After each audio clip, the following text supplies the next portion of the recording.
we watched nice. the pilot for going to Justice, Mr. Shankar. I genuinely loved it. No, thank you. Regardless, it it gave me strong Frank Miller vibes. There's especially with the way you integrated essentially in the artist terms multimedia, not in the distributive term, the way you had pixel totally. art, animation, etc. It reminded me a lot of the Vox Pops in Dark Knight, etc., which you're also using a lot of Vox Pop. You're using similar framing mechanisms. Obviously, there's a bit of Alan Moore's Watchmen in there with the time period. I do not feel it's an overwhelming influence, but the thing that really struck me there were some similarities to Mark Grunwald's 1985 Squadron Supreme miniseries over in Marvel. I'm not sure if you've read that or are aware. I am not aware. Oh, okay. This might be interesting then. So Mark Grunwald, who is a guy who coined the term Marvel Zombie, he'd be the kind of person that is constantly feasting on comic book lore and knowledge. He was a massive comic book fan just straight off, and he's the person that if you saw Loki that Mobius was based on. He's the Owen Wilson character. Got it. Owen Wilson? Yes, Owen Wilson. Yeah. So Grunwald did a pastiche of the Justice League called the Squadron Supreme. I know the Squadron Supreme. I know the Squadron Supreme. Yeah. Their Batman character, Nighthawk. Yeah. Although this is spelled differently. This is spelled with a K, but sure. It is spelled with a K. He's a knight. That makes it completely different. That's actually a follow-up question. Yeah. That's really important. Yeah. So the idea in that is, rather than coming out of a state of peace into a time of chaos, it's what if the heroes instead use the tech and powers at their hand to enforce peace on the world, and what are the moral implications of that? And it reminded me a lot of that in its setup. Interesting. Kind of want to show you more episodes because the show was kind of designed that way. Yeah. To kind of present one thing, so that you think, okay, it's these. I get you kind of because you kind of get what the show is after the first episode, right? You're like, oh, I get it, and then it completely fucking turns in a different direction. I can't wait. And then you're like, I love and a lot of that came from like when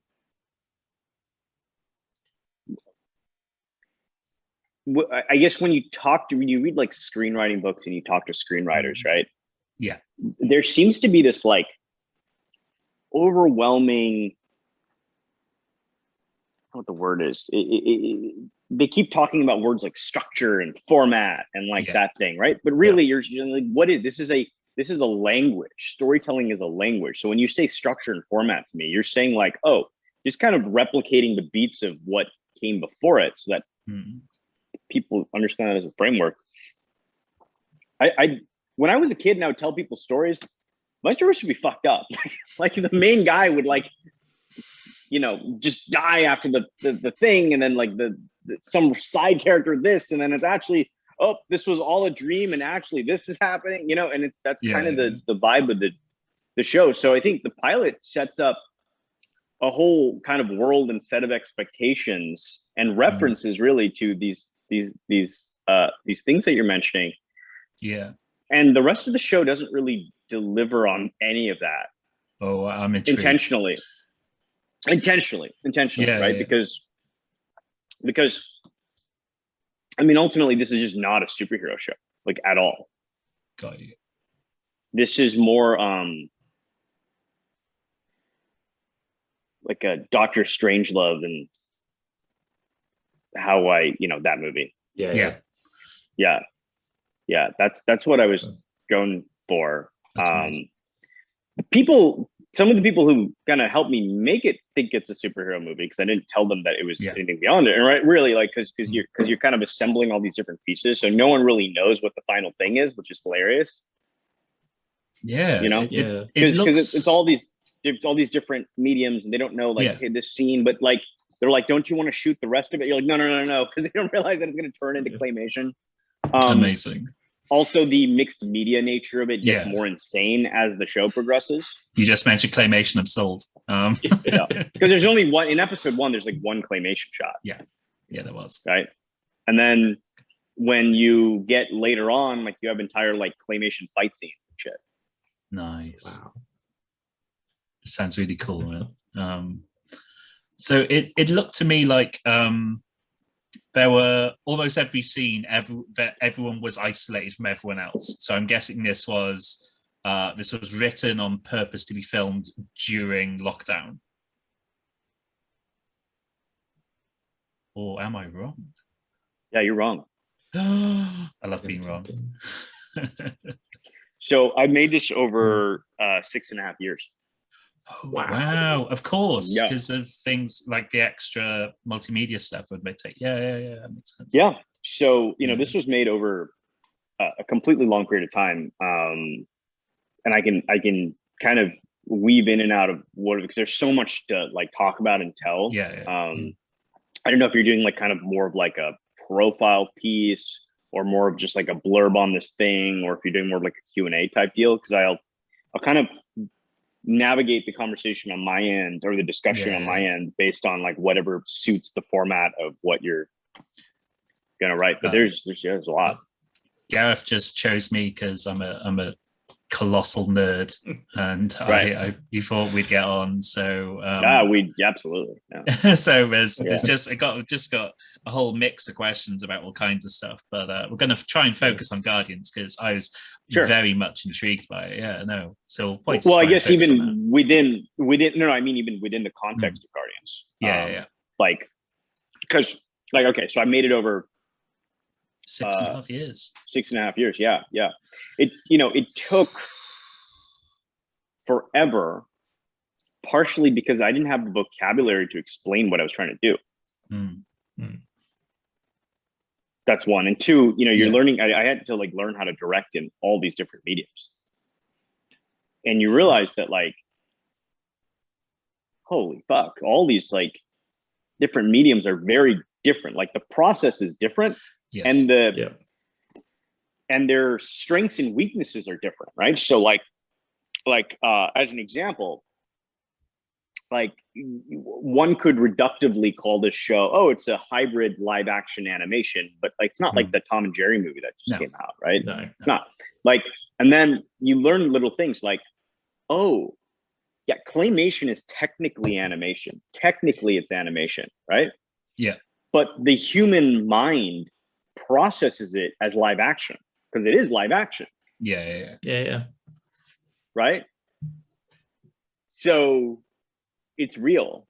Yeah. And then even within the construct of animation, you realize, like, within the pixel art thing, which we have a lot of it in the show, and it's like different art styles. Different art styles within the construct of pixel art convey completely different things. And not just emotions, but just storytelling devices, right? You realize, like, if someone's seeing like a side scroller like Mario Brothers, it's hitting them differently than if it feels more like a first person shooter or a beat 'em up, with like kind of the, an old school, like beat 'em up. Like, you kind of like, it's almost like there's these languages between the languages. Absolutely.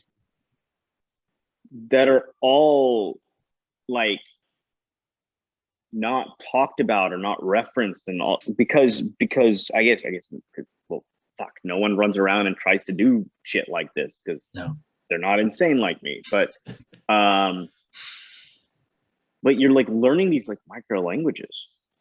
which is really, and even like things like, you know, the show's kind of funny because it's ultimately it's a comedy, right? I would say it's a dark comedy. I feel like we could all agree that it's a dark comedy.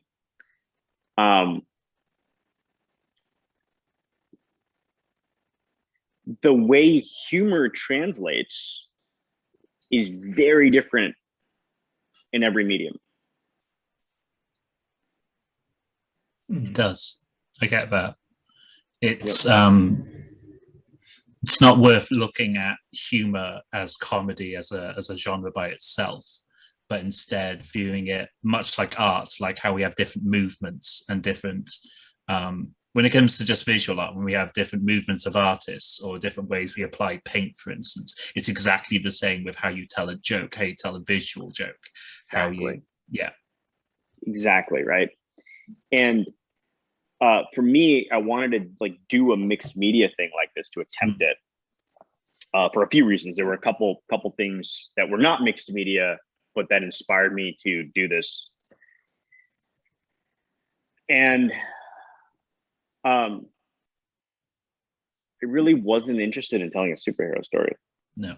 Because this is so far from being anything about. This is like not even about superheroes at this point. It's I like, noticed so many names on the credits, and I was wondering where that was going. So, in terms of like actors, yeah. No, it's like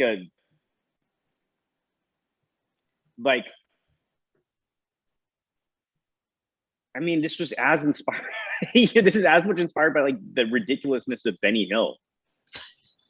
Yeah, you know, there's like a Benny Hill vibe going on. You know, like in episode, again, spoiler alert. This is like in episode 3.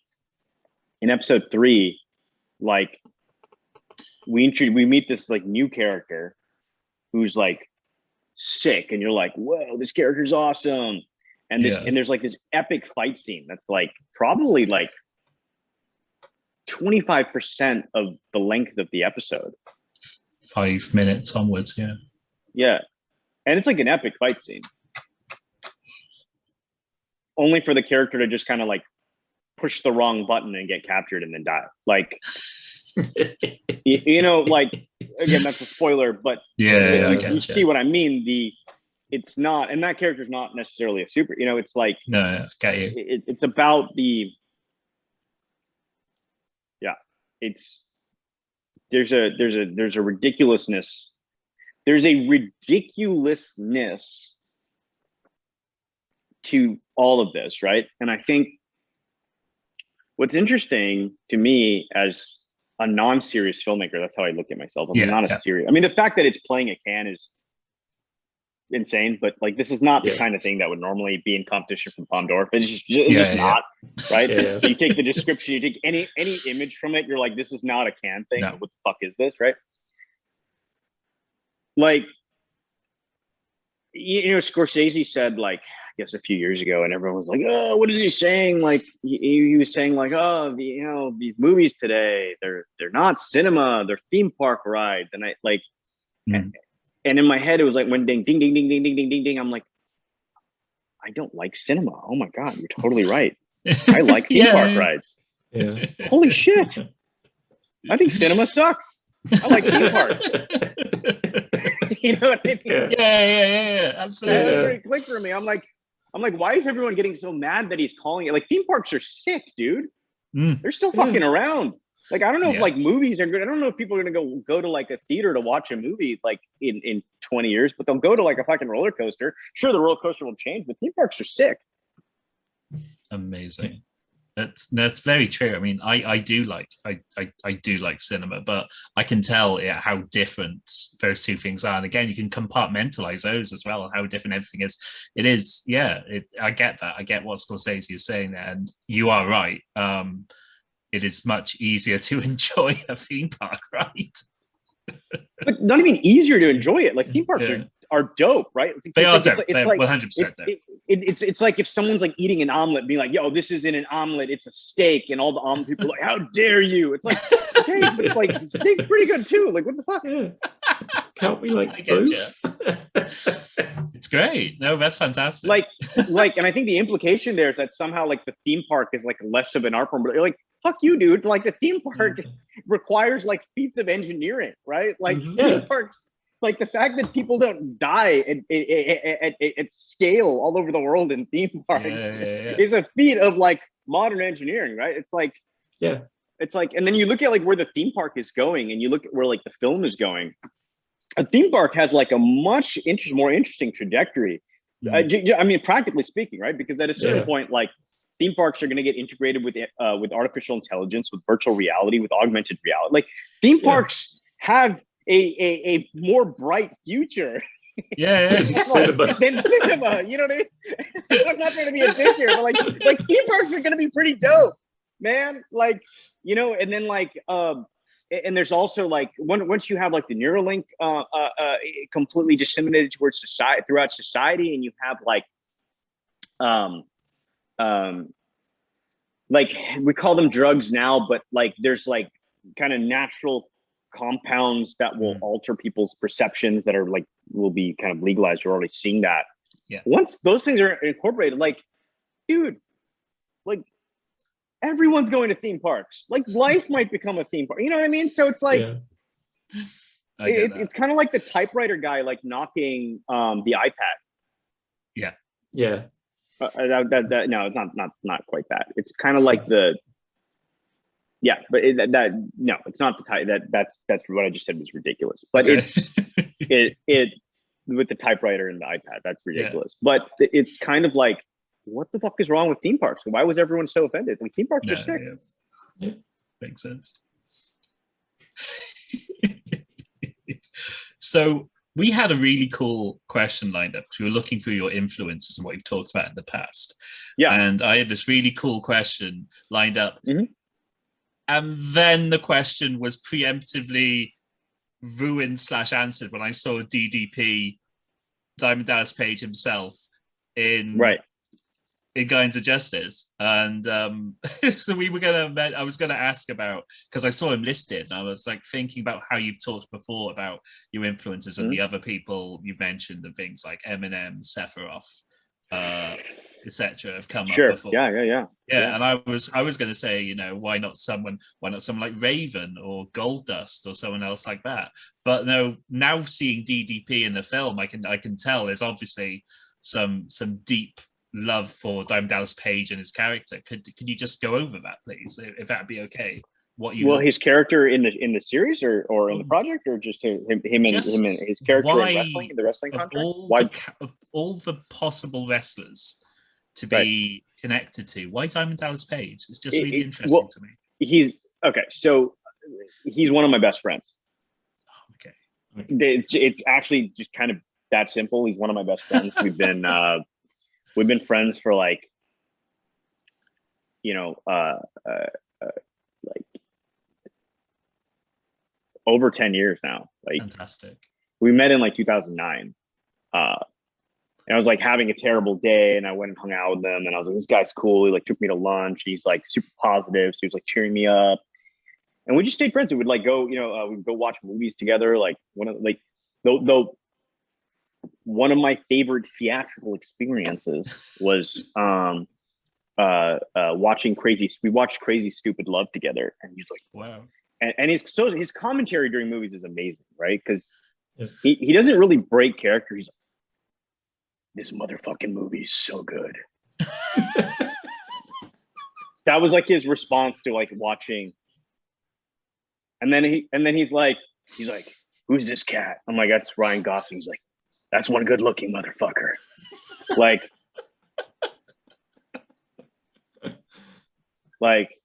and then, you know, I think I rail on theaters a lot. Like I despise theaters. I kind of wanted them to all shut down and start again, because I felt like there were these like commercialized, it's like what you were saying about Warhammer. It's like this commercialized thing that they're pretending it's something else. They're like the theatrical experience. It's like, dude, this is like a marketing gimmick. Like no one who watches movies thinks of this as a theatrical experience. This is like a black box you go into where everyone's a dick to you all the way in and out.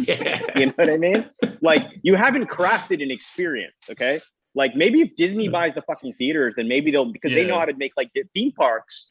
That, you know, maybe they should turn it into more of a theme park. So I don't like going to movies.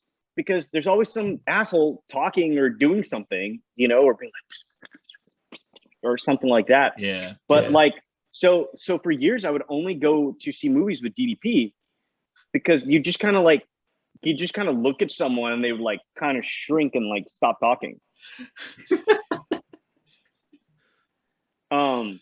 So he used to live close by to me.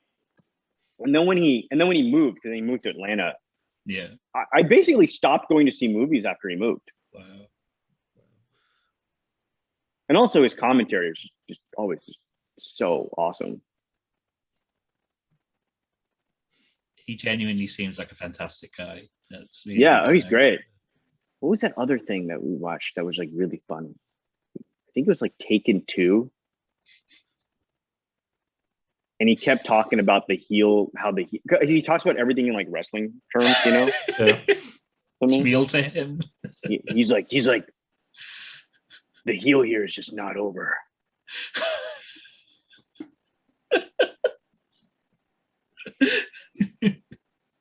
He's a genuinely fantastic guy. Seeing the work he's done with Jake Roberts and Dustin Rhodes, who are two of my favorite wrestlers, just makes me so happy, uplifted them, and just Oh yeah, totally.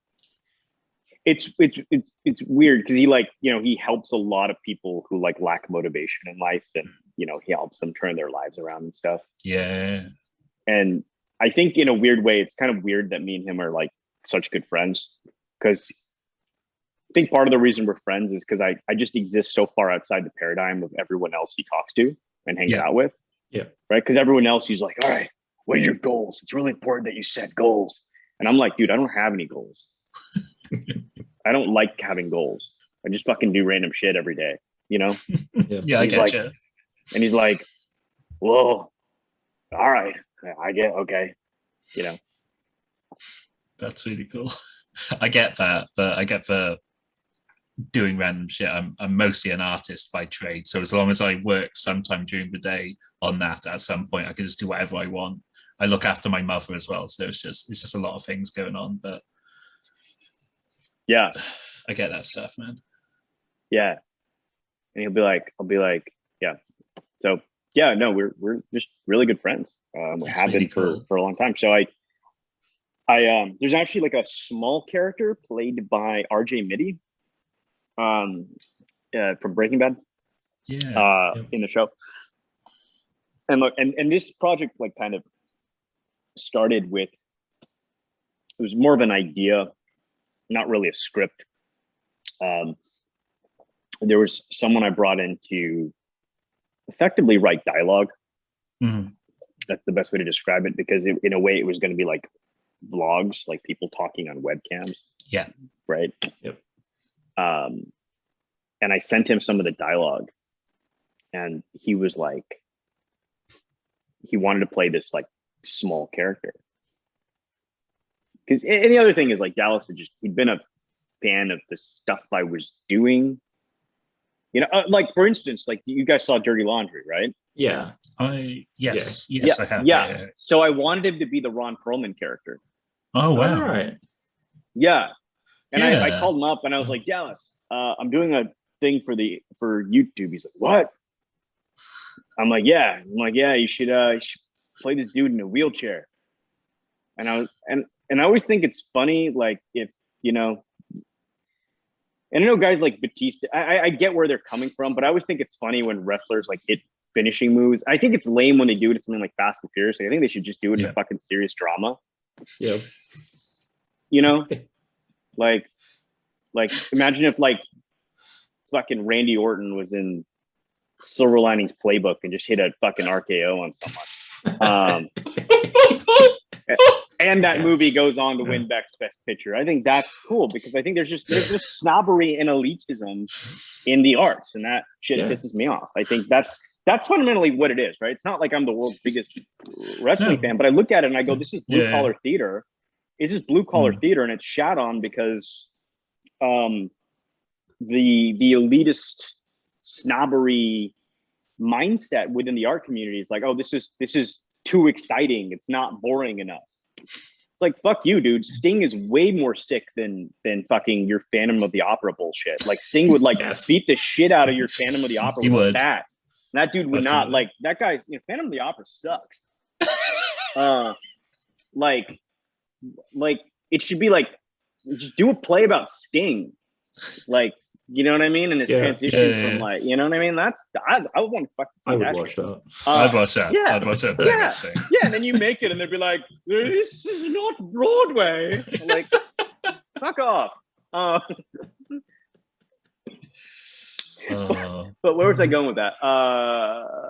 Yeah, so like, you know, like, so yeah, I just thought it was funny. Dallas actually, like, he hits a diamond cutter. Like Nighthawk hits a diamond cutter. I am so excited for this. It's like really funny. It's just funny. Like why would you not do that? And like,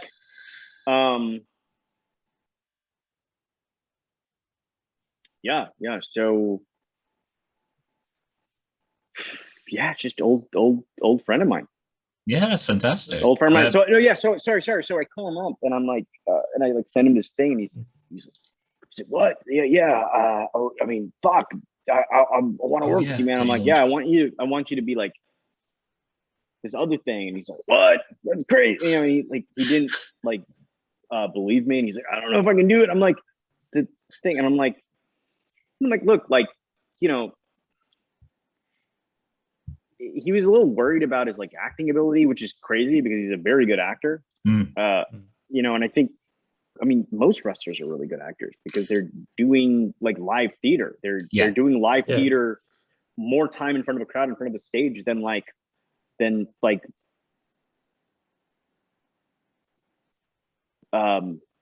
actors that the snobbery crew gets behind. Yeah, and you know, I just thought it was he was like worried about. He's like, oh man, can I do this? I'm like, of course you can do this. It's not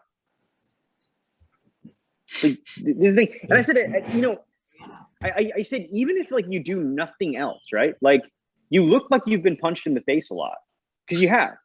You look like someone threw you off a fucking steel cage because someone has. That guy's name was Jeff Jarrett. Like, so.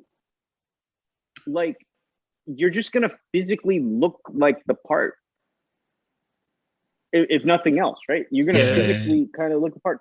And I think just and then taking a step, like kind of a lateral step off of that question. And this is just a me thing. I think this is like I realize this is like an ability I have. But I can see through the essence of what a person is and who a person is, not like the not the veneer, not the societal programming that tells you, oh, this person wears this shirt, therefore that shirt means this, and those triggers don't exist. And I think it comes from like, you know, every 2.5 years as a kid, I was moving to a completely different country with different rules and values and governments and you know all that. So as a result, you kind of seeing people for like who and what they are. So that's kind of unilaterally the casting approach I took, where, you know, I wasn't like, oh, you look the part, as much as there's a part of you that is this thing, you know? So for Dallas, it's like, he goes around and he just spends his time really helping people. I mean, if you go spend any time with him, in his home, it's all these wrestling legends and their friends calling him for help. Like around it's kind of ridiculous because I'm like,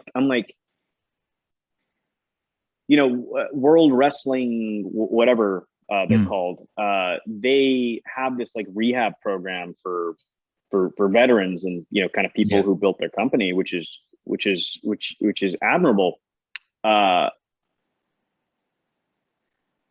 But it's interesting because it just feels like a lot of those phone calls end up flowing through Dallas. There's like a trust there because this is a guy who's like, so what he did with Jake is not an isolated incident. Like he's doing this, he's done this with like other people that he doesn't even publicly talk about, including like, you know, NFL athletes, MMA fighters. It's not just like, you know, the WCW, WWF crew. It's like, it's Makes pretty sense. top to bottom. So he's a pretty phenomenal guy. What a cool guy. Well, that's genuinely moved me a bit. Sorry, I just Yeah. that's awesome. So yeah, I saw. So yeah, I spotted Bridget Nielsen. I spotted Jane Seymour. Was that Matthew Lillard I spotted, or was I just? No, that's not Matthew. No. That's not Matthew Lillard. No. It's not Matthew. I just met Matt, and I only say this. I just met Matthew. Yeah. Semi recently. Yeah. And I was like, oh, you're Matt. Okay, got it. And I didn't realize that this dude's been in like so much stuff. So much. Yeah. And now he's worked with David Lynch, so yeah, crowned it. It's kind of depressing too when you meet someone who's an artist who has just like a completely like diverse and intricate and beautiful body of work, and you're the asshole that like is just not aware of it. And you're like, oh, aren't you that guy from that McDonald's commercial? And they're like, yeah. Jesus Christ. You know what I mean? Yeah. I think we got a pretty good image of Guardians now. It's obviously a story you wanted to tell. It's obviously a passion project. And it's not what it appears to be. And I think that's a good start for episode 1 sets up a thing that it's not. Got you. That's theoretically, cool. Yeah. Which is again the zigging and the zagging of it all. Fantastic. And I think the other big thing is because it kind of came about. It was actually like 3 different projects that merged into one. That's the best way I could describe it. Yeah. And I was talking to someone recently, actually, and about this, and they were like, oh, no, they're like, that's how every creative process works. And I go, oh, okay. Like one was like I went through a mental health experience where I wasn't, so that I don't know if we didn't talk about that, but saw an interview about it. I didn't want to push too far. Like I've been in a similar place for a long time. So, right. I mean, anyone who has put any thought into anything, I think has, right. So they put me on antidepressants. Yeah. A couple times. So like the last time, so this was like the last time it was like the chemicals were kicking in and I was like no longer like living in this prison. And then all of a sudden I was like, oh my God, like what the fuck? And my immediate, because I'm a nerd, my immediate head went to like, what if I was Wolverine and my body couldn't metabolize this? Because Wolverine can't get drunk. But then I went, no, that's not true, because Wolverine's healing factor is also emotional and psychological. Yep. So then it immediately went to, a global protector, Boy Scout type guy. That's really so cool. That's where that came from. It was like, it was that and like the thing is that was like kind of its own project. Yeah. And then I simultaneously wanted to do like a detective story because I like noir stuff. It's actually not even that much I like noir stuff. This was back when like you know how your peer group ends up like determining what you think is cool? Yeah, to an extent. Yeah, definitely. To an extent, right? Like if everyone's like, oh, well, CD Projekt Red is clearly the greatest video game developer of all, you're kind of like, man, I tweeted at CD Projekt Red and they tweeted back. They're like, oh, no way, you're so cool. Like, so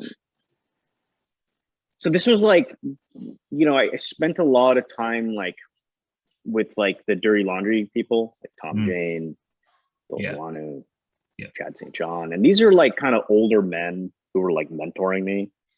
And they're really into like crime stuff and detective stuff. You know what I mean? So they like really got me into detective stuff because they all, they were like loved LA Confidential, like that kind of thing. So everyone who kind of was around me, and because this was like, again, like there's a whole big period of my life, which was being surrounded by much older men who were mentoring me, and they were from a different era. They didn't like superheroes because they thought it was stupid. You know, they're like they're not into that. And then obviously I'm someone who kind of exclusively likes cartoons. So there's that, and then there's also they kind of always wanted to do something that just was a cross pollination of different mediums to tell a story, and that came from really watching Natural Born Killers. I thought the movie was, I didn't like the story. I didn't like the story at all of Natural Born Killers, but I saw what he was doing, and I was like, why is this a one-off? Like, I want to do this. And that's where it came from. Yeah, that's where it came from.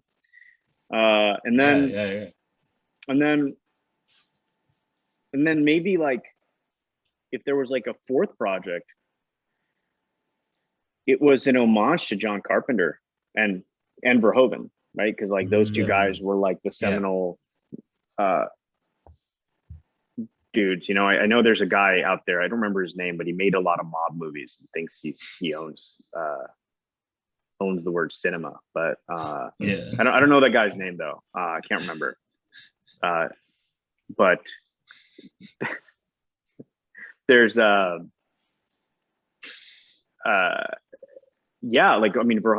and Carpenter, I think they just completely redefined genre cinema, because they were kind of doing the Natural Born Killers thing in a way, in that they were just doing cross pollinations of the things that influenced them to create something completely wholly original and new. Absolutely. What I find fascinating is Carpenter was more doing it the blue collar way. Yes. Yeah. Right. And Verhoeven was doing it more of I'm a outsider, a pure outsider, I'm 100% European filmmaker kind of way. Yeah. And they both arrived at the same thing, which is fascinating. So I think there was also maybe the fourth project was something there, and they all kind of, kind of became this slowly, because you slowly realize one is the other. You're like, oh, I want to do this thing about this mental health experience I had, or experiences that I've had, and the isolation, the loneliness, and the weight on my shoulders. And I mean, if you look back at my fucking 20s, Jesus Christ, oh my God, I did so much shit, right? And I wasn't. But you only do that in your 20s if you're literally doing nothing else. Yes. Yeah. Right. So, and I was also sick. So I didn't, and I wasn't acknowledging that I was sick. Yeah. Yeah. Because when I was 19, I was misdiagnosed with cancer. And I, after that moment, was completely afraid of what doctors would say. So I just wouldn't go, if I was feeling a little off, I would just kind of pretend I wasn't. And anyway, that was its own thing. But then you slowly realize oh, these are all the same project. These are all the same project. One is a tone, one is a visual style, one is a thing, one is a right. Yeah. And ultimately, this couldn't be further from a superhero story. I mean, this is literally nothing to do with superheroes. This is how Adi Shankar sees America. Yeah. And it's a love letter to American culture. Really, that's what it is. It's a love letter to everything. I came to America for 2 years. I believe it was 93 or 94. And I watched a movie called The Wizard. It's a Fred Savage classic. The Super Mario Brothers 3 one. Yeah. And I saw that movie, and at that point I was people talk a big game about this movie called Casino, but Wizard is clearly the best movie ever made. And I literally was where is this movie set? Because I need to go there. And they're like, oh, it's a country called America. I'm like, okay, where in America? What is America? What, you don't know. You're super young. I was 4, not even 4 yet. Or maybe 5. No, I was maybe 5 or 6. And then I was okay, so to me, I'm gonna get no internet, right? So America's this fantastical place full of ideas and things, and you don't know what but and at this point in my life, like I didn't know if like what we were living in was real or some sort of like simulation, or if like time travel existed, or if like superheroes. You don't know because our access to information was limited, and we didn't have that stuff. So like I came to America and I was like, oh my god, this like exceeded my expectations. Like you have like these amazing cartoons on TV, like there's all these like awesome toys everywhere, and like there's arcade machines that have all these like cool games, and like people sit around eating pizza all day. Like I'm like, this place is amazing. and yeah, so it's really just a love letter to that period of my life, like all the things that I was like consuming then. Yeah, because I'm like a sponge with that kind of stuff. Like it just goes like, and then it comes out completely different, right? The wanting to tell your story and taking these multiple ideas you've had and bring them together. I write tabletop RPGs and live RPGs, like LARP and stuff, and I write that stuff often as I'll often do like a setting, but I'll be telling my own story. Like I did an X-Men pastiche a couple of years ago, and that was more a take on like a biblical creation story. Right, as right, the totally. underlying plot. Yeah. And this time around, I'm doing a Shakespearean superhero setup, but the background behind it is about how we tell stories, how stories work, what metafiction is, etc. So it's all to do with things like that. But I get like themes and tones and that. Yeah, thanks. Totally. No, and it's like the other reference here would probably be like the works of Barry Levinson, like Wag the Dog and that kind of thing. It's like there's some of that in there as well. But no, totally, dude. I totally feel like you get what I was going for with this. Thank you. And it was definitely tricky because I didn't quite have the vocabulary to explain it the whole time, and that. So I had to like develop the vocabulary to even explain it to myself, because you realize like you have to be like hyper specific, or else you'd like lose people. But yeah, I mean that's its own something. Do you have any other questions, buddy? What do you think? I'll just keep rambling. I think you got another question. Question. Right. Okay. What do you think, Gareth?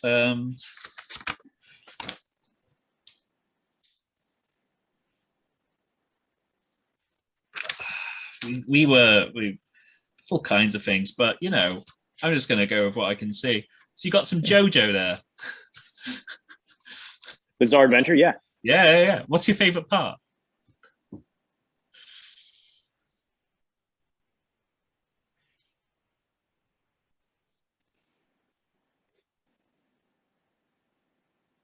The hair.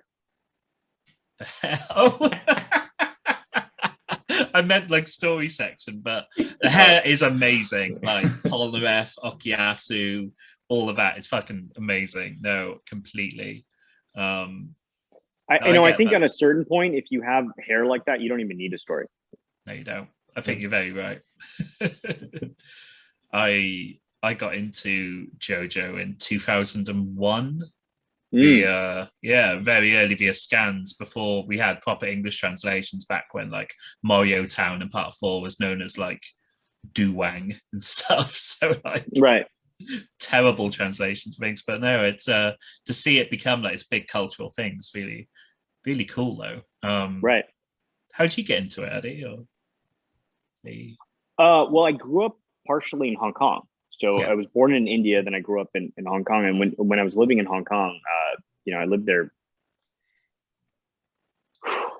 for like almost a decade or all in like different chunks. But when I was living there in the beginning, it was part of Great Britain. Then I left, I came back, was still Great Britain. It got handed over. 97, 98, yeah. Yeah, it's 97, yeah. Yeah. And, living there during that time period, it was interesting because it was like a global port. Yeah. In a way, it was kind of like the internet is now. It was just a global port. Yeah. So you had access to pop culture from everywhere in the world. That's It fascinating. wasn't always in English, right? Yeah. But like, you didn't have like the segregated thing because they kind of like everything flew through Hong Kong. Yeah.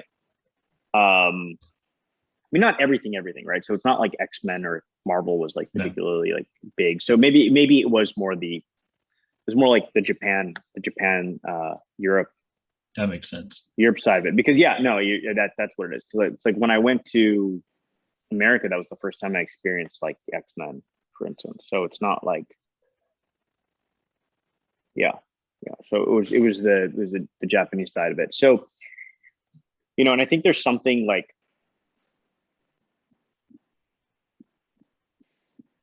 really rad about grown men in a subway reading a manga. Yeah. You know what I mean? You get that, and like kind of you get that. You don't really. That's like starting here, but that's just been the norm for so long over there. Yeah, that's. And cool. You go up to them. And you're like, "Hey, so what is this?" And they just give you a weird stare. They're like, "You're like, all right, guess you don't want to share." We both live in Wales, part of the United Kingdom, and it's like growing up. We'd get obviously British stuff, like half the American stuff, Gareth, basically. Yeah, thereabouts. Yeah, And less was Japanese stuff than America would get, and a handful of European stuff translated, and it's nowhere near the same. It's just you were kind of starved for media for ages until the internet came about. No, I remember totally. I thought RoboCop was awesome, and which is fucked up because I watched it when I was like 4. No, this is 5. This is 5 or 6. Yeah. And this dude told me he had a magazine that had an image of RoboCop 3, and in RoboCop 3, RoboCop can fly. So this was like a mindfuck, right? Like I didn't realize that there was even a RoboCop 2. So the fact that there's now a RoboCop 3 and RoboCop can fly in a jetpack, I was like, oh my god! And he kept telling me, he's like, I'll show you the magazine, and I'm like, bring it to me, please. Can I come over to your house? He's like, no, it's under lock and key. And then one day he showed it to me, and I was like, what the fuck? RoboCop can fly. And that's kind of how media was consumed back then. What you said, we were starved for it, right? I mean, you go even further back than that, like before you had like high quality photographs printed.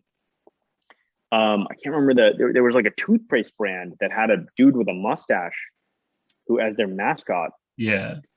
And that toothpaste company used to get like droves of letters, and it was just a drawing of this dude. Like women wanted to marry this guy. So it's kind of like your exposure to me. I mean, like, dude, this is why if you grew up in the 90s, like, so many people were like obsessed with people with makeup, celebrities, right? Like you basically take a person, you put a lot of makeup on them, and you're like, yeah, look at this person, and they're like, oh my god, I love them. Oh my god, I feel like I know them. Like you're like, what the fuck is happening? But you get it, right? Like, I mean, if David Schwimmer were to walk through the door right now, physiologically, my body would react as though like this is an old friend, as though this is like an old friend that I've known for a whole life. My body would react like it's an old friend. Get out of here, Ross. My mind would go, this is a fucking actor hitting me up to be in my shit because he knows that I'm dope. Like, but like. It's so true.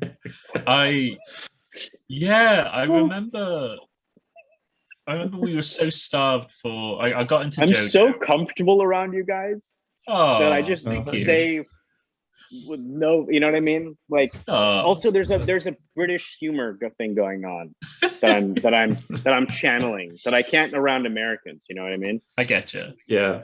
Cool. I remember wanting physical JoJo manga so bad that I pre-ordered the strategy guide for the PlayStation 2 game based on Part 5 based on Ventura Rio. And that game never came out in America, and that strategy guide never came out. Dude, I forgot about this, but you're absolutely right. Like about strategy, like strategy guides were bought not for the strategy. No, it's for stuff around it. Like, not in the slightest. Right. Mm-hmm. It's like basically for lore. Yeah. And images. 100%. Like I had like all these StarCraft strategy guides. I didn't fucking need that shit. I just played as the Protoss every single time and just would like rush you. That's the only move. I had like one move. I would rush you. Build additional. If I didn't kill you in the rush, I was fucked. Yeah. Remember having to like wait till the 5-minute mark because if you crush someone before 5 minutes, it didn't count. Just get a bunch of, Protoss skeletons. Oh, man. Especially if they were playing as the Zerg, then they were just fucked. And we're back to guys in giant space armor. Yeah. It's a round circle. Owned by a dubious corporation. Yes. So dubious. Oh gosh. I don't like thinking about it. Like obviously something needs to be done. It's just upsetting. Oof. Yeah. That's sad. Yeah. Gav, do you have time for your question, do we think? We absolutely. I mean, I have time. I love talking to you guys. I have time. Oh. You guys. Yeah. We're not on a limit or anything. Just whenever I just want you guys to know I'm having a great time. Like I'm purposefully dragging this out because I'm having a great time talking to you guys. Like normally these things go like 30, 40 minutes. Yeah. Let's just keep going until I get tired. But like, yeah. So I think Gareth brought up yesterday when we were brainstorming. How do you feel about Chris Pratt's Super Mario? I think he's a great choice. I think he's a great choice. Yeah. Finally, someone who agrees with me. Yeah, go for it. Look, I think he's a great choice. I think first of all, the company that's making this, right? It's Nintendo and also Illumination. And there's the guy who runs Illumination, Chris Melandandri. Now, I don't know Chris Melandandri personally, but my best friend from the 3rd grade, the guy who actually got me into video games, because I would go to his house. I wasn't allowed to play games. I'd go to his house and play games, and then he actually bought me a Super Nintendo. Him and his mom bought me a Super Nintendo for my birthday, and then my parents like returned it, which is super fucked up and still traumatic. But wow. So this dude Ray, who I hadn't seen him for years, and then I kind of escaped my corporate job, moved to LA, conned my way under the Paramount lot. So now I had an office in Paramount. Yeah. And all of a sudden I see Ray walking. He's like works in the mailroom. Right. And I'm like at Paramount. I'm like, dude, so we start hanging out again. And he ends up getting fired because of me, because I'm just, making him not deliver the mail, which was his job. And we were both trying to like kind of break into Hollywood together. Yeah. And Ray went to a school, and Melandandri was an alumni there. So Ray got in touch with Melandandri through the alumni network. And this dude gave my buddy so much time and advice, which he didn't have to do. Yeah. So you can just tell that's a good dude, right? Who wants to pay it forward. Yeah. Right. It's not kind of precious about the delineation between cinema and theme parks and shit like that. Yeah. Scorsese.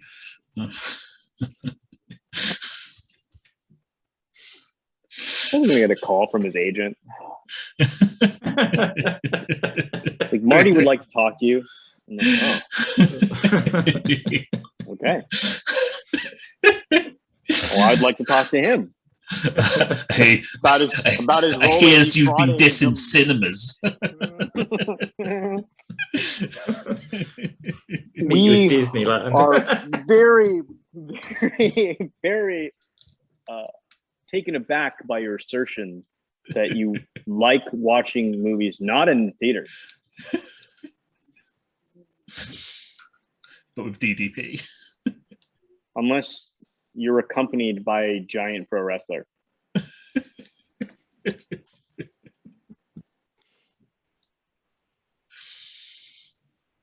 So Melandandri has worked with Chris Pratt previously, right? Through the Lego movies, I believe. Was that Melandandri? He was not involved in the Lego movies. No, okay, my bad. That was Lego movies was Warner Brothers. But yeah, look, obviously a talented guy, obviously, you know, a talented executive. Yeah. And I think that's kind of another thing I should kind of mention in the course of this interview. Like, I was talking to someone about this, and they were like an artist finding an executive who believes in them is like the key to the whole fucking thing. Yeah. Right? Like, that's what they should tell you in film school. Yeah. Like, how do you do this? Well, find an executive who believes in you. Like, had I not had that on this show, like it just wouldn't have gotten done. Because it was too crazy. It's just too insane, right? Like no one knew what I was making. There was no one literally kind of knew what I was doing on this as we were like assembling the pieces. Finally, like at the end, so you're talking like at the, you know, the last, like right at the end, like even like the point. I mean, a lot of it was improv as well, because you show up and you don't have a script. You're just like, okay, so I want this, and talk about that, and I'm gonna get this. Because I was really, very, you know how you get triggered by things? You know the concept, the emotional, you getting triggered by things. Someone's being loud and you get triggered and you're like, why am I being, you go to talk to a therapist, you're like, they're being loud. And the therapist is like, but why are you being triggered by their loudness? And you find out it's like, cool, because I feel like I have no voice.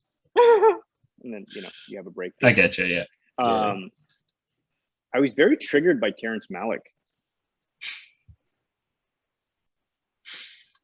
I was very triggered by Terrence Malick. Like, there's something about, I was just like, what the fuck is up with this guy? Like, why does he take so long to like make these things? Like, what the fuck? And I like realized, like, because, you know, when you're in school and everything is like capitalism, consumerism, like, and they're teaching you, because school is designed as a fucking thing to like not enhance your soul or figure out who you are and what you're trying to express and how to contribute to the world. They're training you, or at least the school in the context that was, we knew it was training either factory workers, if you're from the one socioeconomic group, factory managers in another group, or if you're fortunate, if you're an elite, then factory owners. Right. And that's really it. That's what it is. The world's a factory. Where do you fit in? Where do you slot in? Right. And when you look at the world in that context, the fact that someone would spend 6+ years on something is insane. It's like, why did you spend 6 years on something? What the fuck? Like, why, Terrence Malick, did this take you that long? Why did you shoot this and not use it and actually make it that? Like, what was this thing? So I think part of me, even subconsciously, was trying to understand that aspect of the creative process, where you're like kind of a lone madman on a with a vision. I get you. Yeah. For sure. It's very odd. Yeah, and the whole time I like, you know, it's not imposter syndrome, but there was like an element of shame, you know, because people would be like, wait, you're still working on that? It's still not, how's it going? It's like, I hear the judgment in your voice. You know? I get that.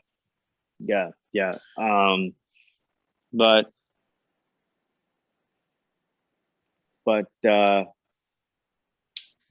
yeah, I mean, even now, like when you talk about the tools of getting this done, right? Like it's not that you have to be impervious, but this stuff becomes trial by fire, right? Because if you get like overly influenced by like, oh, but this person wants this, it's like it's trial by fire, right? Because at a certain point, if you subconsciously start turning this into art by committee, that's on you. Yes. Yeah. Right. I get you. Yeah. I've always had a problem redistributing work from my own projects to other people. I always try to do it all, but at the same time, like even a solo project, you need support, like you said, which is with an artist having an executive. Right. Totally. Well, but I think, sorry, that's actually where it started. So yeah, Netflix was like just a game changer for me, because there was a specific executive at Netflix named Larry Tanz, Larrytanz, who became a father figure to me, straight up, right? Like I view him in this context because this is someone who's like there's no agenda there, right? This is a guy who's like the champion of an artist. I'm trying to champion an artist, trying to like be like, okay, what are you trying to say here? Why are you doing this? Why aren't you doing that? Have you thought about this? And it's not like, and and I think it was just such a wonderful, if I'm going to look back on my life, kind of in 30 years, right before we're all kind of forced to assimilate into the Borg, and you get kind of like the snapshot of your life. What was Adi Shankar before you ceased to exist and joined the amoeba? Like I'll look back at my relationship with this executive Larry and go, this man went above and beyond for me and was like a collaborator here, So if I go so it's like,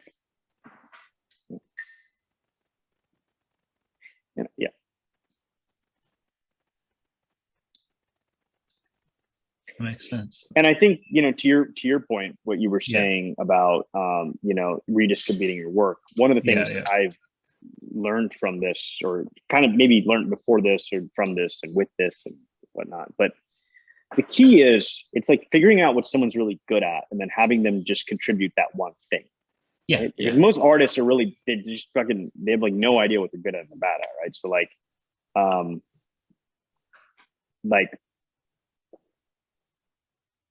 and I think that's how you collaborate well, right? If you're like leading an army of people to help you execute your vision, you have to basically use your people as paintbrushes. I get you. They become appendages of you. They have to be. Otherwise, otherwise, what the fuck is it? It's like, this guy really feels that the ending should be this, and this guy feels like it's like no. You are really good at creating backgrounds. Just go create these backgrounds, and here are the inspirations, and this is what I'm going for. Got you. Yeah. This, that, and this and that, right? And it's an issue again. So much self-help stuff you learn from this stuff. Like it's just setting boundaries with people. I guess that makes a lot of sense. Yeah. Something to bear in mind. That's really cool. Thank you, Ms. Shankar. Totally. Personal help. Yeah. It's tripping me out that you keep calling me Mr. Shankar. The British. It's a British thing, yeah. Would you rather I just say Adi or? Yeah, whatever. No, it's just tripping me out because I'm like, wow, I'm so like professional now. I'm just nice. I'm sorry. Yeah. Oh wow. Sounds like I haven't talked about Castlevania yet. No, we haven't. No. That has nothing to do with this show. I mean, no. Though I will say this about Castlevania: like without Castlevania, I wouldn't have had the know-how how to like direct the 2D animation. Yeah, that makes sense. That like kind of gave me the tools, so to speak. Yeah. Which is your favorite Castlevania, Adi? Of all the games? Yeah, and you can't say Symphony of the Night. Which one was that? kidding. Oh, Devil May Cry, your favorite That was a joke. That was a Castlevania. joke. I'll That was a take joke. it. Bloodstained. Actually, I'm kidding. I will also take it. Just trying to be controversial. Castlevania Judgment. Now, because you're saying not Symphony of the Night, and I think what you're trying to do is push me towards an answer that's It's not Symphony of the Night. That's all. not traditional either, right? Yeah, go for it. Because then I could be like Rondo of Blood, and you're like, fuck you. That's like saying you can't say Avengers Endgame. You're like Avengers Infinity War. Like, let's go with Castlevania Judgment, right? Because at least it genre jumped. Yeah. The art was nice. Yeah, I enjoyed it. Yeah, I enjoyed it. Yeah, All I it enjoyed it was. too. Yeah, took ages to find it over here, but yeah, I got it. Yeah. Yeah, I got it in the end. Yeah, yeah. I really like the second Arrival of Sorrow. What was it? Something of Sorrow. The DS one. Dawn of Sorrow. Dawn of Sorrow. Yeah. Took me a while to remember. I really liked that one, and I just remember really being taken aback at the end where you're going to fight Malice, and one of the random backgrounds that can appear are giant centipedes, like out of William S. Burroughs, and I'm just like, this is too weird, man. Art. Do you have anything else on Guardians, buddy? Guardians. I think we've got everything covered, to be honest, boss. Yeah. Just checking my notes. Scoring Supreme, EP, what sort of story? Yeah, you've told us everything I've got written about. Cool. No, but it's absolutely fantastic. Dope, man. I really want to show you kind of a couple more episodes, because like I feel like it'll just, maybe we'll do a follow-up or something one day once That'd you're be able to see more, wonderful. because you're like, oh, I see what you were talking about. Because I mean, you think it's going to be this dragged out murder mystery, right? Yeah. But just So it looks spoiler alert. Yeah, that's what it looks like. You solve it in 2. Nice. Like he literally goes into a computer and gets the answer. Like that's what I'm talking about. You're like, it's brilliant. Amazing. You're like, because it's like, oh, every episode is going to be the suspect of the week, you know? Yeah. I'm like, no, How the many computer's episodes like are there? 7. 7. Cool. Yeah, and it's interesting. Like, I have a question for you before I go. Yeah. Which title do you prefer? The Guardians of Justice, or Adi Shankar's The Guardians of Justice Will Save You! Exclamation mark. The second one. Second one's got a like lot of yeah. personality. It's got much more personality to it. It does, yeah. Yeah, absolutely. It's interesting. I like, so it's got like 2 titles basically. Like the Guardians of Justice is just for streaming purposes, right? Because it's like, because it's like easy and it's like the thing and like SEO and all the rest of that nonsense. Right, exactly. But I really like the full title, and it feels very like Kubrick, Strangelove. Yeah, you know, like I love when movies had like titles had like exclamation marks in them and shit. We'll save you. That's the joke, right? Like it's not a superhero thing. It's about everything but superheroes. Fantastic. Yeah. Cool. No. Yeah. It's been a not really a superhero good show, and it's not a murder mystery, which is hilarious. Because when you watch it's an experience. That's why it's called an Adi Shankar experience. You should call it an Adi Shankar theme park. Yeah. It has been a really, really great interview, Adi. I've had a great time. Same. Thank you for doing this. Same. No, guys, thank you. This was so much fun. Yeah, I felt like I just got to like say a bunch of stuff and make fun of a few legends, which is always great.